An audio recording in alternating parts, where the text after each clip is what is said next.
See, what happened is that with the advent of the so-called Arab Spring and the rise of the Syrian people, unfortunately for the Assad regime, did not embrace some kind of political reform. Instead, they have cracked down on the protesters, and many of them were killed. And then we end up what we are witnessing today with the civil war.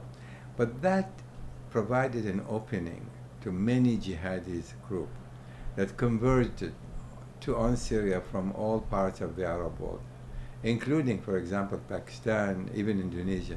It came to Syria. And as a result, the war has intensified. And what also happened as a result of this, the rebels that been fighting Assad they could not become united, because the various different groups have their own agenda. And so as a result, what we see now, the Islamic State of Iraq and Syria, which is called the ISIS, began and was able to consolidate more and more its power, split from the al-Qaeda, and began to push, in fact, for acquiring more and more Syrian territories, basically abandoning the whole idea of toppling Assad first. And that became their focus.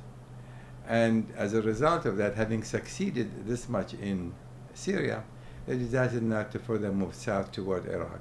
And they have made very significant gains in Iraq itself. And basically, they may very well be 35 or 40 miles at the outskirts of Baghdad. So what you see then, dealing with the ISIS now, is no longer possible just to contain them within Iraq. You're going to have to also address the issue in Syria itself.